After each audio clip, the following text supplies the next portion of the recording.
Hello, pumpkin seeds! Welcome to episode 52 of the Incredibox series, where we make rehearsals that are rapid. I am once again back with the Sepbox series. It's version 6, which is called Embers. And the background, yeah, it lives up to the name. I've heard that this is where things would get crazy. But hold on just a minute there. You think I was going to forget about the lore? Well, you're wrong. There are documents for this mod. And you know what I'm going to do once I finish the sound category? I hop on here and back to the mod. You know what's funny? The last version was called Aqua, and now there's a fire mod, which is called Embers. I wonder if the next Sepbox version is going to be Bolt, or Flora, or Psych, or Canyons. No, I think those are just like some titles related with Pokemon types. But let's see the poster boys for this version. The one on the left, we have seen him multiple times in the series. The one on the right appears to be some kind of shaman. A shadow shaman? And the one in the middle, he looks familiar. Isn't he the masked dude from Steel Factory? Alright, let's start the program and cause some embers. Wow, this looks like a wasteland.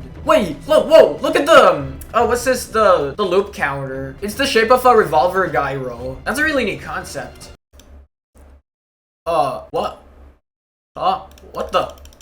Okay, this is fun. You can do some funny stuff with the buttons. Again, the Uno color icons. What, the default polos are transparent. Oh yeah, this is the credits for this mod. We have Sep, Alex Dumpster. Wait, I think I know who that is. Splatjack, composer James, Llama, as in Llama and Brown, and everyone else, which is Apollo, Zeno, Picky Radish, Architect, and Apollo again. Lee, Cats Go Bonkers, and yeah, that's it. Thank you to all of those folks, and always treat yourself to some refreshments. Starting off with the blue beats. That's obviously the middle poster boy. Eye shield, goggles, lock hands, and bandages. Alright, mask dude, go!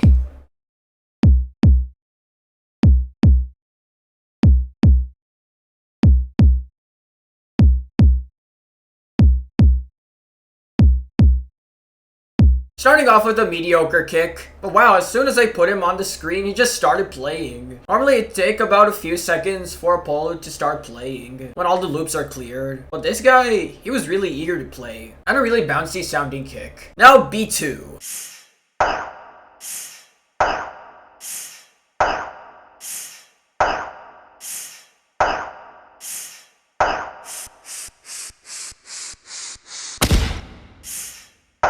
Okay, that gunshot sound kind of woke me up, which was played in the second loop. And he kind of sounds familiar. I think he was one of the beats from the depths. Now the goggles.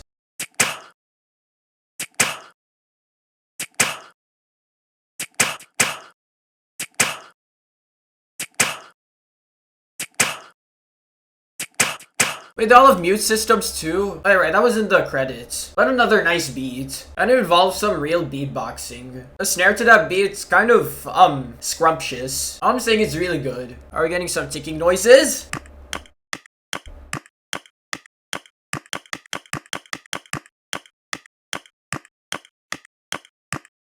Oh.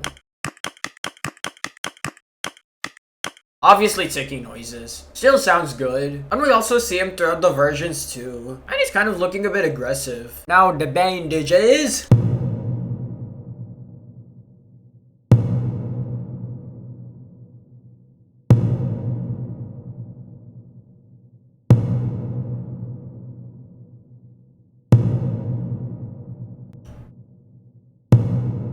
Wait, whoa! He played an extra sound even though I took him down. That mysterious man is covered in bandages and his arm's broken. But a really good thumping beat with loads of reverb. And now let's play all of the beats together!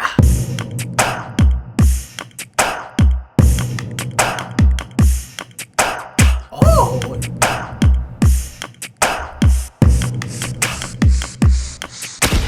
I think this is going to be a slow-paced mod. Also, I realized, beat 1 kind of sounds like a hard beat, because the hard produces 2 consecutive beats every time. All of these beats really blending well together. Alright, the documents. Let's see some mysterious stuff.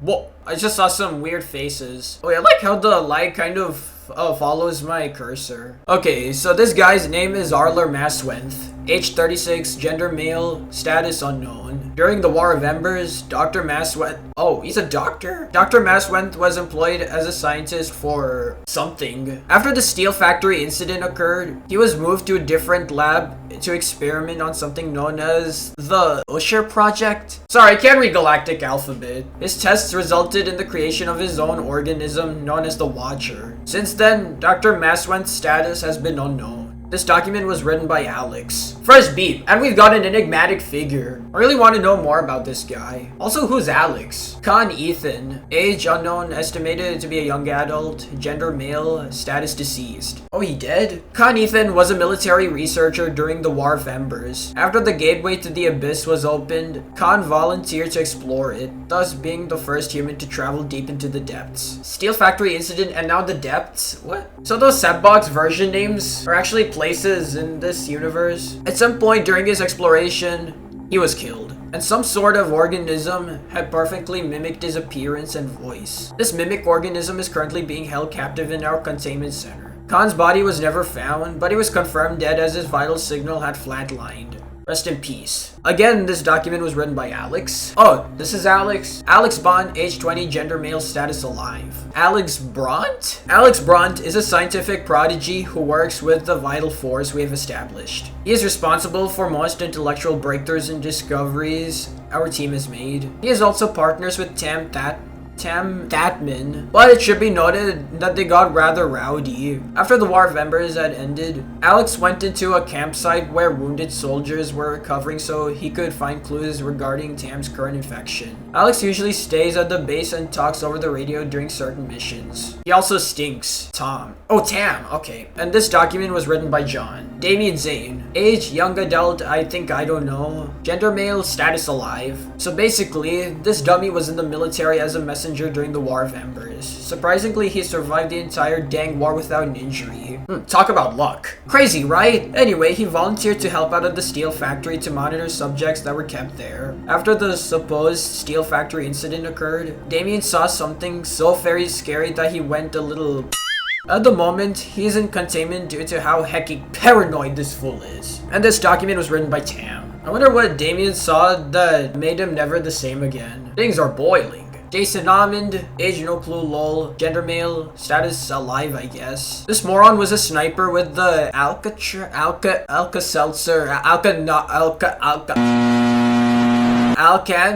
Republic during the War of Embers. Of course, the spot he picked wasn't very hidden as Eric Payne had an artillery round fired on his position. This very same round had also opened up the gateway for the Abyss. What luck! Jason was recovered and treated too, but some sort of foreign infection made the wounds worse. He was held in the steel factory, all wrapped with bandages, but then he disappeared during the steel factory incident. How mysterious. He was then found somehow in the depths. Albeit, what even is albeit more messed up, so more bandages had to be put on him. He started acting real mean and aggressive, so we currently have him locked in containment. Why am I laughing? And again, a document written by Tam. Alright, back to the game. Now here are the green effects. We have a trash can bin. This is my favorite. The Eye God. A skull fragment. Yeah, that one looks familiar. An eagle. Oh, is it that soldier dude? Yeah, I like him too. And some glitch shape. Alright, trash can, go!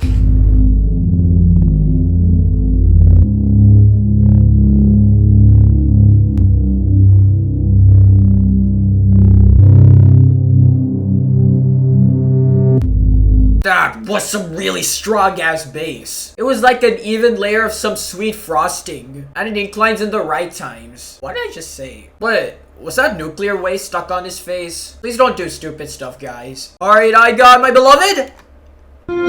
Yes! Woo!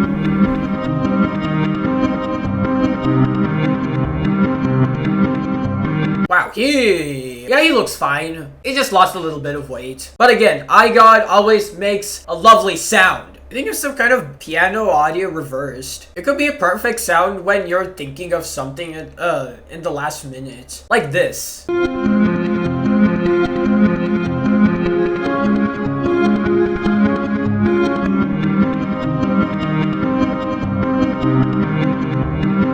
out a skull fragment.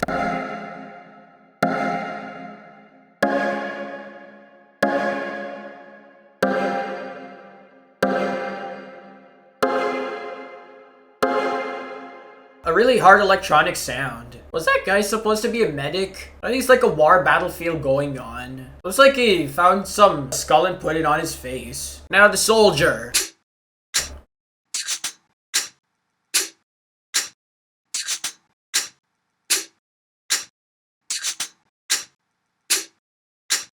He got a brand new look. He took off his soldier hat and got a new outfit. But it kind of looks a bit unwell. It was an okay kind of effect. Now the glitchy shape.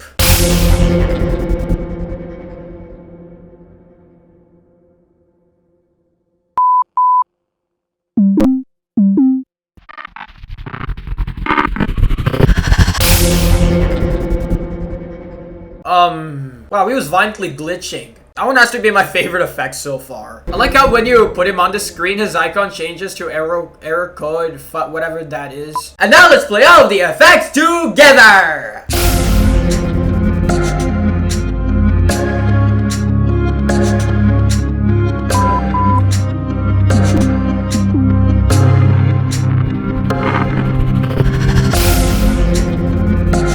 A nice effect group up. You gotta love the first two effects, and the last one too. These set of sounds look even more savage than the last group of sounds. But now let's see some more lore. Okay, William Knock, age 30, gender unknown, status alive. William Knock was a soldier with the Alcatraz Republic during the War of Embers. After an artillery shot was fired, it sent a barrel of atomic waste flying, and it was lodged directly into William's face. Luckily, they survived and recovered from all their injuries. They have been disabled to all the brain damage received. Before Will could have been contained, they escaped from us. After a long time, it was discovered during the Aqua incident that Will had joined a tribal group and had often used a drum strapped to his face for ceremonies. Because William was no longer important to us, and the fact they seemed peaceful, we decided to let them go. Yeah, I don't think it's healthy to have atomic waste on your head. Oh yeah, this document was written by John. What even is that? Why is this in Wingdings? Oh, so that's his name. The Watcher, age,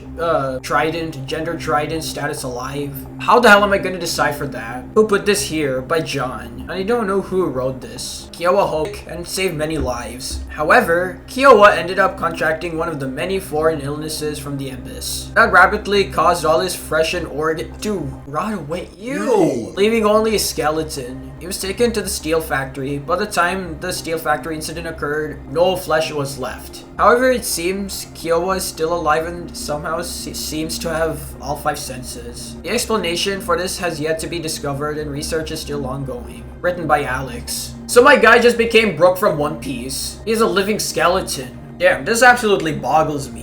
Arthur Payne, age 28, gender male, status deceased. Arthur Payne was a flame unit for Regnum Imperium during the War of Embers. After the gateway to the Abyss was opened, Arthur contracted something so dangerous he had to be contained in a glass container and monitored regularly at the steel factory. After the flood occurred and the factory was reduced to rubble, Arthur was left behind but had mutated severely as he was still in his tank at the bottom of the new sea. This resulted in the Aqua incident, as his newly formed tentacles would snag onto nearby bystanders and drag them deep in the sea, where they would drown. He was stopped and killed after Tam worked with Salty to drop an underwater mine on him. Written by Alex. Oh wait, I think he was one of the singing guys from Aqua and the breathing dude from Steel Factory. I remember him. Well, he is going to be, remembered.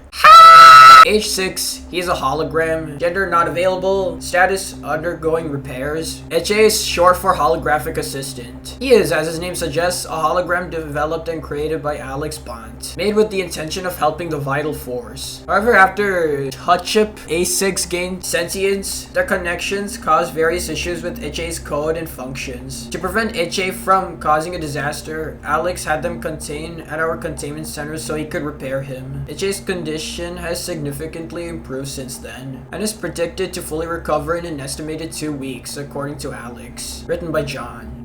So that explains why he was glitching. He is a hologram. And yeah, he needs some repairs. Alright, now we have the pink-red melodies. things. We have a bell, some string instrument, a Russian hat, a monitor, and a headband. Bell, go!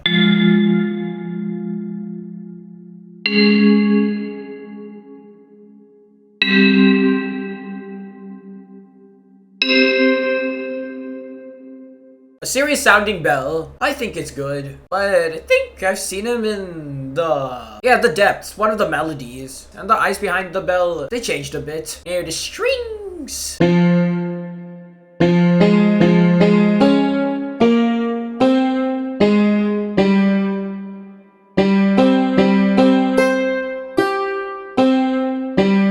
What happened to his body? The lower half of his torso is just like some goopy cement. I really want to know what happened to him. He looks like he's going through hell. But the melody kind of sounds like a sitar. Probably it's close to a sitar. Now the Russian hat.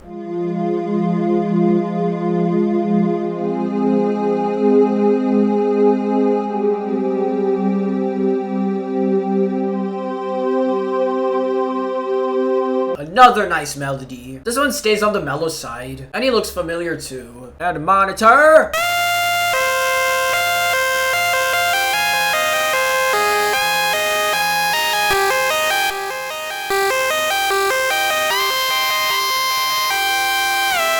Really loud melody, but still heat. What was some kind of robot with legs on a table? And how's it even working even though it's not plugged in? Now the headband.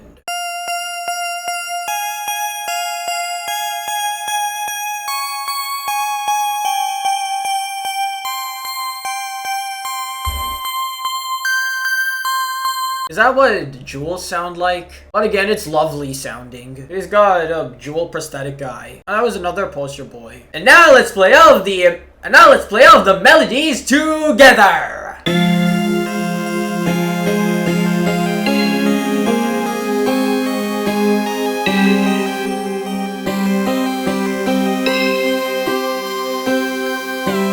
Yup, really blends well. I love the string and synth guy. Or, I mean, Russian hat guy. It's all banger sounds. Alright, now we gotta see the melody stories. Ovrodakia via Ovato. What do you mean? Age 40. Dang. Gender Pisces? Whatever that means. Status alive. This funky fella is a native creature of the depths. Due to his name being extremely hard to pronounce, John and Alex insisted on calling him Chime as a nickname. I call him Stanley though because it's funny. Anyway, these guys actually have their own society down there. And Stanley/Chime is responsible for tolling a bell when danger arrives. Whatever that means. Anyway, Alex's nerdy scientific research has revealed that Stanley, I won't call him Chime, fight me Alex. He looks like a Stanley to me. Shares certain tricks with the Watcher. Alex thinks that the Dr. Maswent dude used DNA from these guys to make the Watcher. Which makes sense, I guess. Written by Tam. The Watcher's the eye dude. Yeah, I'll keep calling him the eye god. Who's going to stop me? Oh boy. Look at you.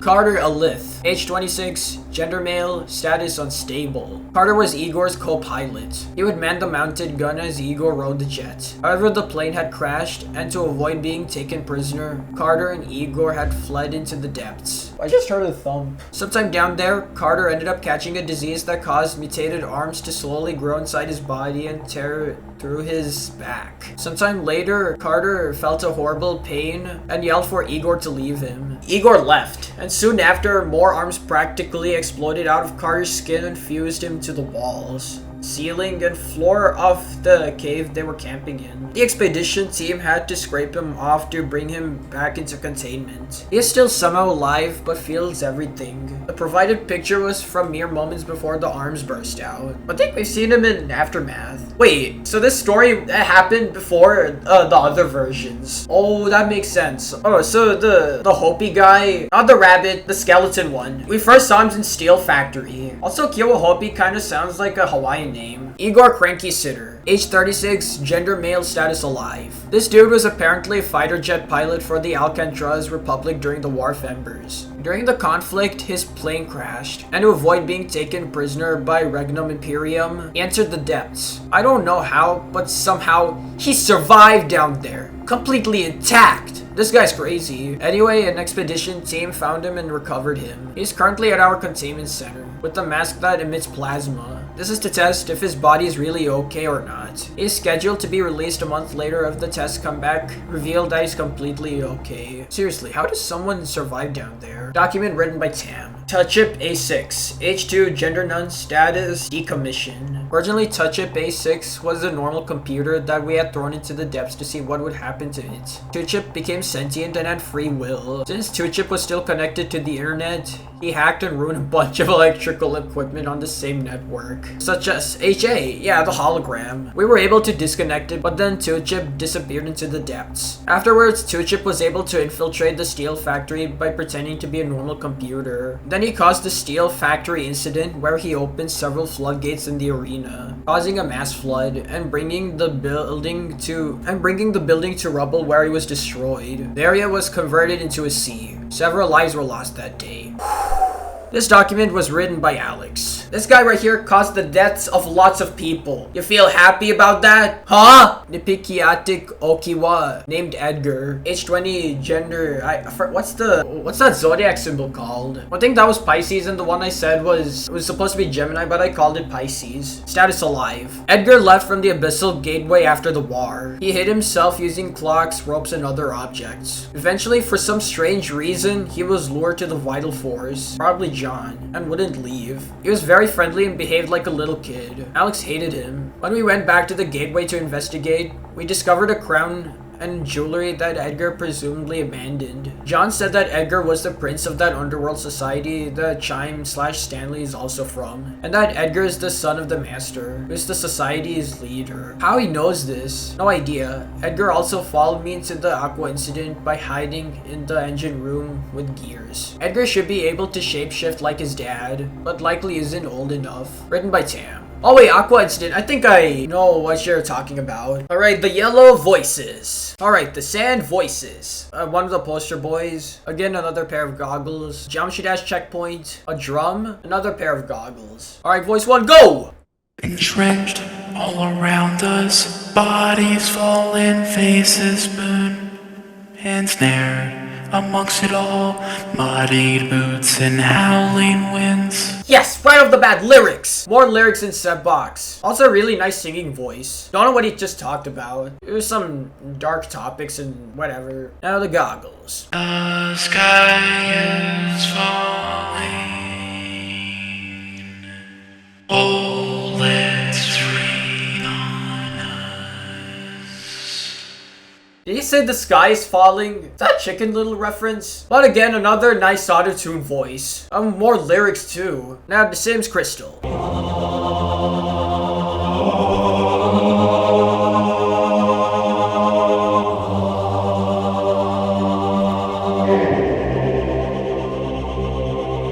Jeez, the distortion to that choir. It was so epic. I don't think it might be the wizard dude from Steel Factory. You know, the one with the necklace? I don't think he might be possessed. Now the drum.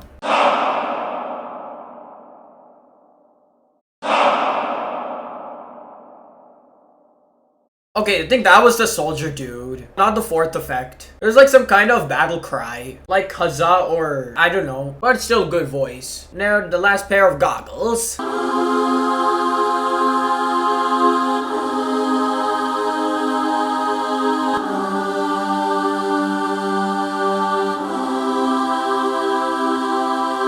And there's the female choir. Gives you like the element of suspense. Looks like she had a fight with some grapes. And now let's play all of the voices together! Bodies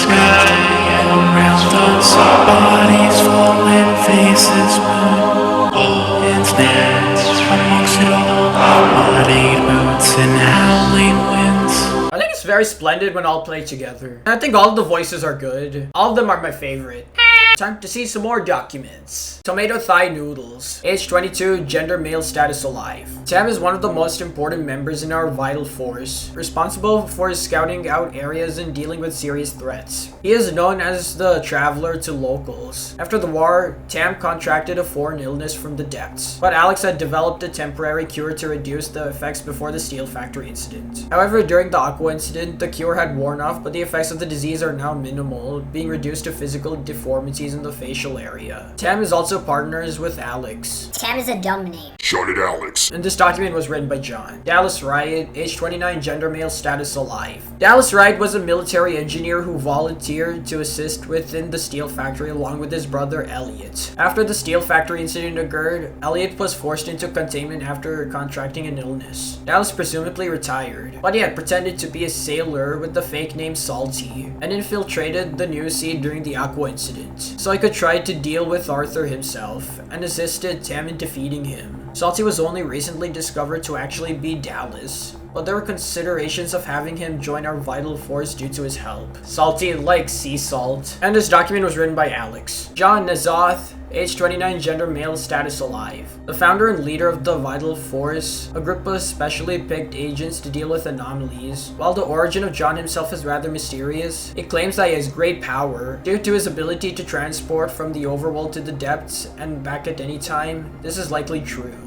John also possesses the ability to shapeshift, which is why he looks younger than the usual provided photograph. Because of this, he always wears a necklace with the diamond-shaped crystal, so it's easy to identify him. Written by Alex. So that was the story behind the necklace. Eric Payne, age 37, gender male, status unstable. Oh, so that's his name. Older brother of Arthur Payne and husband of Caroline Payne, as well as a leading officer within Regnum Imperium. During the War of Embers, Eric ordered an artillery shot to be fired on a sniper's position. The same shelling opened up the gateway to the abyss. Due to the involvement Eric had with the opening, he was placed in a containment shortly after the war. However, he refuses to say anything to us, likely thinks he is a prisoner of war. We're going to keep him until he talks. His aggression has spiked and has tried to escape multiple times after learning the fate of Arthur. Written by Alex. Alright, Caroline Payne, age 36, gender female, status alive. Wife of Eric Payne and a military engineer for Regnum Imperium. During the War of Embers, after the gateway was opened, a bright flash engulfed the area as the hole was being inspected by Caroline and her crew. Caroline was the only one affected by it as she was the closest. She went blind in both eyes due to the intensity of the flash. It was fixable with surgery, but only one surgeon was willing to perform the operation, and they lived in Sweden. Oh, this is real countries involved. Because of this, Caroline was discharged from duty and sent to Sweden, then was sent home. She does not know her husband is in containment. Written by John. And that's it. A lot of chaos. Oh boy. And since all the sounds are done, let's make our own war song!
this point, I know for sure that the next versions of Sepbox are as good as this one. I'm truly speechless right now. All the designs were very crazy, and some were very beautiful. I like the color schemes and everything. And the sounds too. It's like despair. Not despair, it's kind of, like chaos. But when playing my song, I kind of felt like I was playing some Roblox game. I don't know why. I keep getting reminded of random stuff. And the next two versions of the Sepbox series have lore too. And I got to know that the Eye God's name is the Watcher and the Soldier Dude's name is Eric Payne. I wonder what's going to be in the next one. Let's see what's the next one going to be. Alright, the next one is going to be Underworld. And I'm super stoked for this one. Yeah, and the next one is Lights Out. And Splatjack is also making another Sepbox version, version 8. I've seen the teaser for it, and I think it's ice themed. I'm glad I'm catching up. But anyways, thank you so much for watching. Please remember to like, subscribe, and share. And I'll see you in the next episode.